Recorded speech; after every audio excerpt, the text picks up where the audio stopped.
اعوذ باللہ من الشیطان الرجیم بسم اللہ الرحمن الرحیم وما كان اللہ لیعذبهم وانت فیہم وما كان اللہ معذبهم وهم یستغفرون۔ اور اے پیغمبر صلی اللہ علیہ وسلم، اللہ ایسا نہیں ہے کہ ان کو اس حالت میں عذاب دے جب تم ان کے درمیان موجود ہو، اور اللہ اس حالت میں بھی ان کو عذاب دینے والا نہیں ہے جب وہ استغفار کرتے ہوں۔ سورہ انفال کی آیت نمبر 33 آپ کے سامنے پڑھی گئی ہے۔ اوپر کی آیت میں کفار کی ضد اور ہردرمی کا تذکرہ کیا گیا تھا کہ اس میں نضر بن حارث نے یہ کہا تھا کہ یہ قرآن پہلے لوگوں کی یادیں اور پہلے لوگوں کی قصے کہانیاں کی کتاب ہے، یہ اللہ کی کتاب نہیں، اللہ کا قرآن نہیں۔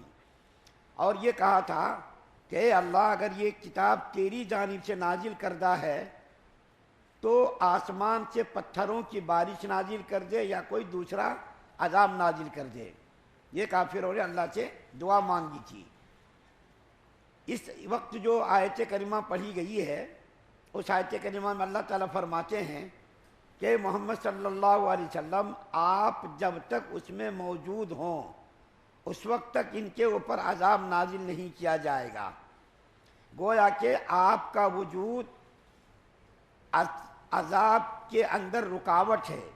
جب تک آپ مکے میں موجود ہیں اس وقت تک ان کے اوپر عذاب نہیں آئے گا، لیکن جب آپ یہاں سے چلے جائیں گے تو ان کے اوپر عذاب آئے گا، اور آنا دنیا میں کوئی ضروری نہیں، آخرت میں تو عذاب آنا یہ ضروری ہے، لازمی ہے۔ دنیا کے اندر آپ جب تک موجود ہیں، مفسرین نے اس کے دوسرے معنی بھی بیان کیے ہیں کہ آپ جب تک دنیا میں موجود تھے اور آج بھی دنیا میں موجود نہیں ہیں، قبر اطہر میں موجود ہیں، تو آپ کے وجود کی وجہ سے اللہ تعالیٰ دنیا کو ہلاک اور برباد نہیں کریں گے۔ ایک تو یہ بھی معنی بیان کیا گیا کہ نبی کریم صلی اللہ علیہ وسلم جب تک مکہ میں رہے اس کے اوپر عذاب نہیں آیا، اور جب مکہ سے چلے گئے تو اس کے اوپر جزوی طور پر عذاب آیا، یعنی مختصر طور پر فتح مکہ کے موقع پر عذاب آیا۔ اور یہ اللہ کا ضابطہ اور قانون رہا ہے کہ جب تک نبی اپنی قوم میں موجود رہے اس وقت تک اس قوم پر عذاب نہیں آیا۔ جیسا کہ دیکھیے قوم ہود کا معاملہ، قوم صالح کا معاملہ، قوم لوط کا معاملہ، قوم شعیب کا معاملہ، یہ تمام انبیاء کرام جب تک اپنی قوم میں موجود رہے اس وقت تک ان کی قوم پر عذاب نہیں آیا، لیکن جب وہ اپنی قوم سے نکل کر چلے گئے، اپنی قوم کی بستی کو چھوڑ دیا، تو پھر اس قوم پر عذاب آیا اور پوری کی پوری قومیں ہلاک اور برباد ہو گئی۔ قوم ہود دیکھیے، حضرت ہود علیہ السلام نکل گئے، پوری قوم ہلاک ہو گئی۔ حضرت صالح علیہ السلام نکل گئے، پوری قوم ہلاک ہو گئی۔ حضرت لوط علیہ السلام نکل گئے، پوری قوم ہلاک ہو گئی۔ حضرت شعیب علیہ السلام نکل گئے، پوری قوم ہلاک ہو گئی۔ لیکن جب تک وہ نبی موجود رہے اس وقت تک اس قوم پر اللہ تعالیٰ نے عذاب کو نازل نہیں کیا، یہ اللہ کا ضابطہ رہا ہے۔ لیکن چونکہ نبی کریم صلی اللہ علیہ وسلم سید الکائنات ہیں، نبی آخری زماں ہیں، خاتم النبیین ہیں، ہمارے نبی کے بعد کوئی دوسرا نبی آنے والا نہیں، ہمارے نبی کے بعد کوئی دوسری شریعت آنے والی نہیں، ہمارے نبی کے بعد کوئی دوسری کتاب نازل ہونے والی نہیں۔ اس لیے ہمارے نبی کی برکت سے اللہ تعالیٰ نے دنیا کو آج بھی برقرار رکھا ہے، اور آج بھی دنیا کے اندر سلامتی ہے۔ ساری دنیا کے اندر عالمی پیمانے پر عذاب اللہ تعالیٰ نازل نہیں کر رہے ہیں، جزوی طور پر، علاقائی طور پر، اور خبردار کرنے کے لیے بعض ممالک کے اندر عذابات کو اللہ تعالیٰ نے بھیجا، کبھی سیلاب کی شکل میں، کبھی طوفان کی شکل میں، کبھی زلزلے کی شکل میں، کبھی شہروں کے مسخ کرنے کی شکل میں، کبھی زمین کے اندر دھسانے کی شکل میں، یہ اللہ تعالیٰ عذاب کو بھیج رہے ہیں۔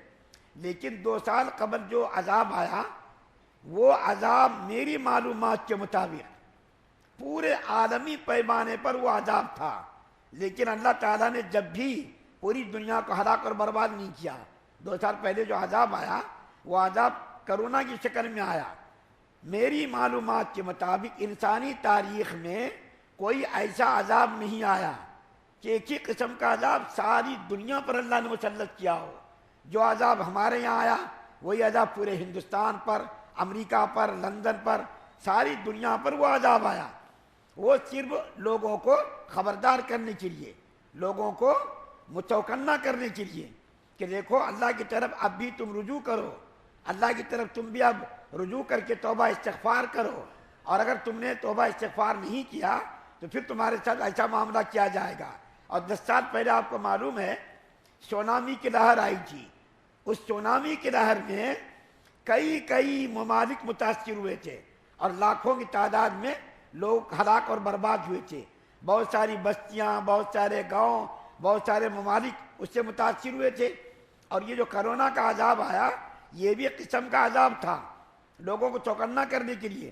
اور کتنے انسان مرے اس عذاب کے اندر، کتنے انسان ہلاک ہوئے، اللہ کے علاوہ کسی کو بھی معلوم نہیں۔ کیوں؟ اس لیے کہ سارے ممالک نے موتوں کی خبروں کو چھپایا، اس کی تعداد کو صحیح طور پر بیان نہیں کیا۔ اللہ کو معلوم ہے کتنے لوگ مرے۔ تو اللہ تعالیٰ کا ضابطہ ہے کہ اللہ تعالیٰ نبیوں کے رہتے ہوئے اس قوم کو ہلاک اور برباد نہیں کرتے۔ اور ہمارے نبی صلی اللہ علیہ وسلم آج دنیا میں نہیں ہیں، دنیا سے روپوش ہو گئے، قبر میں موجود ہے، قبر میں بھی زندہ ہیں۔ ہمارے نبی صلی اللہ علیہ وسلم قبر میں زندہ ہیں، اور سارے انبیاء کرام قبروں میں زندہ رہتے، اس کو موت طاری نہیں ہوتی، صرف دنیا سے روپوش ہوتے وہ، لیکن اپنی اپنی قبروں میں وہ زندہ رہتے ہیں۔ اللہ کی طرف سے ان کو رزق ملتا ہے، اللہ کی طرف سے ان کو کھانا پانی ملتا ہے۔ رزق کیسا ہوتا ہے وہ اللہ کو معلوم ہے۔ یہاں ایک تو یہ بات کہی گئی کہ آپ جب تک اس کے اندر موجود ہیں اس کو ہم ہلاک اور برباد نہیں کریں گے، لیکن جب آپ چلے گئے تو آپ کے چلے جانے کے بعد یعنی مکہ سے مدینہ تو اس کے اوپر ہم عذاب کو نازل کر بھی سکتے نہیں بھی کر سکتے۔ چنانچہ بعض عذابات نازل ہوئے فاقہ کی شکل میں، قحط کی شکل میں، بعض لوگوں کو ہلاک کرنے کی شکل میں یہ عذاب آیا۔ دوسری بات دیکھیے قابل غور ہے، ایک تو یہ کہا کہ آپ جب تک اپنی قوم میں موجود ہیں، مکہ کے اندر موجود آپ کی قوم کو ہلاک اور برباد نہیں کریں گے۔ دوسری بات جو قابل غور ہے، کفار مکہ استغفار کرتے تھے۔ دیکھیے یہ کتنی عبرت کی بات ہے، کفار مکہ استغفار کرتے تھے، اس استغفار کی وجہ سے ہم اس کے اوپر عذاب کو نازل نہیں کریں گے۔ ایک تو آپ کا وجود عذاب کے اندر رکاوٹ ہے کہ آپ جب تک ہیں اس کے اوپر عذاب نہیں بھیجا جائے گا۔ دوسری چیز کفار مکہ استغفار کرتے تھے، عمرے کے موقع پر، حج کے موقع پر، طواف کے موقع پر غفرانک غفرانک کہتے تھے، یا اللہ ہماری بخشش فرمائیے۔ تو اس کے استغفار کی بنیاد پر اللہ تعالیٰ نے اس کے عذاب کو روکا ہوا تھا۔ یہ عذاب صرف دنیاوی اعتبار سے رکا ہوا تھا، اخروی اعتبار سے نہیں۔ دنیا کے اندر اس کو عذاب اللہ نے نہیں دیا، استغفار جب تک کرتے رہے، لیکن جب انہوں نے استغفار کرنا بند کر دیا پھر اس کے اوپر عذاب آئے گا۔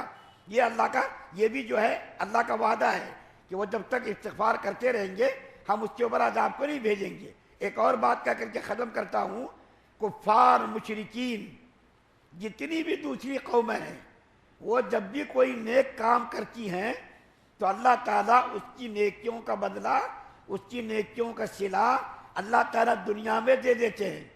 بہت سارے کفار بھی نیکیاں کر رہے ہیں، گرمی کے موسم میں دیکھیں پانی کا انتظام کرتے، چوراہوں پر، راستوں پر، ریلوے اسٹیشنوں پر ٹھنڈے پانی کا انتظام وہ لوگ کرتے، تو اللہ تعالیٰ ان کی نیکیوں کا صلہ دنیا میں دے دیتے، ان کی نیکیوں کا صلہ دنیا میں اللہ تعالیٰ عطا فرما دیتے، آخرت میں اس کی نیکیوں کا کوئی بدلہ نہیں۔ کیوں؟ اس کے پاس ایمان نہیں ہے۔ ایمان اگر ہو تو چاہے وہ ایمان والا عمل کے اعتبار سے کتنا بھی کوڑا ہو، فاسق ہو، فاجر ہو، بے نمازی ہو، بے روزے دار ہو، اللہ تعالیٰ اس کو جنت کے اندر داخل فرمائیں گے۔ لیکن کفار و مشرکین کتنی بھی نیکیاں کریں، کتنی بھی اچھائیاں کریں، اس کی نیکیوں اور اچھائیوں کا بدلہ اللہ دنیا کے اندر دے دیں گے، آخرت کے اندر اس کا کوئی صلہ، اس کا کوئی بدلہ نہیں۔ حضرت ابو طالب دیکھیے، نبی کریم صلی اللہ علیہ وسلم کے سگے چاچا، اس نے کتنی نیکیاں کی، اتنی نیکیاں کی کہ ہم بھی اتنی نیکیاں نہیں کر سکتے جتنی قربانیاں ابو طالب نے نبی کریم صلی اللہ علیہ وسلم کے لیے دی، اسلام کے لیے دی، اتنی قربانیاں اس کا اچھرے اسیر بھی ہم پیش نہیں کر سکتے. اس کے باوجود بھی ابو طالب کو اللہ تعالیٰ جنت کے اندر داخل نہیں فرمائیں گے. حالانکہ نبی کریم صلی اللہ علیہ وسلم کی دلی خواہش تھی, ہماری بھی یہ خواہش ہے اور آپ کی بھی یہ خواہش ہے کہ ابو طالب کو اللہ تعالیٰ ایمان کی دولت سے نواز دیتے تو بڑی خوشی کی بات ہوتی, کیونکہ نبی کریم صلی اللہ علیہ وسلم کو ابو طالب کے ایمان سے خوشیاں ہوتی تھی. لیکن اللہ تعالیٰ کی مرضی ہے, اللہ بے نیاز ہے, اللہ مستغنی ہے. نبی کے باپ کو کافر رکھ دے, نبی کے بیٹے کو کافر مار دے, نبی کے جو رشتہ داروں کو, قریبی دوستوں کو ایمان سے محروم کر دے, یہ اللہ کی مرضی پر, اس کا دار و مدار اللہ کی مرضی پر ہے. ہم آپ کچھ نہیں کر سکتے. نبی کی بیوی کو ایمان سے محروم رکھ دے, نبی کے باپ کو ایمان سے محروم رکھ دے, نبی کے بیٹے کو ایمان سے محروم رکھ دے, یہ اللہ تعالیٰ کی مرضی ہے. ہم کو آپ کو اس میں کوئی عمل دخل نہیں ہے. تو اللہ تعالیٰ کافروں کی نیکیوں کا بدلہ دنیا کے اندر دیں گے, آخرت کے اندر اس کا بدلہ نہیں ملے گا. جیسا کہ آیت کریمہ کے اندر اللہ تعالیٰ نے کافروں کو استغفار کرنے کی بنیاد پر عذاب سے بچائے رکھا, عذاب سے ان کو روکے رکھا, اور جب آخرت کے اندر جائیں گے تو اس کو اس کا عذاب ملے گا, اس کو جو ہے جنت نہیں ملے گی, جہنم اس کے لیے لازمی ہے. اللہ سے دعا ہے اللہ تعالیٰ ہم تمام مسلمانوں کو جنت کا داخلہ مقدر فرمائے, جہنم سے ہم سب کی حفاظت فرمائے, ہمارے روزوں کو قبول فرمائے, ہماری تراویح کو, تلاوت کو, ذکر و اذکار کو قبول فرمائے. سبحان اللہ و بحمدہ, سبحانک اللہم و بحمدک.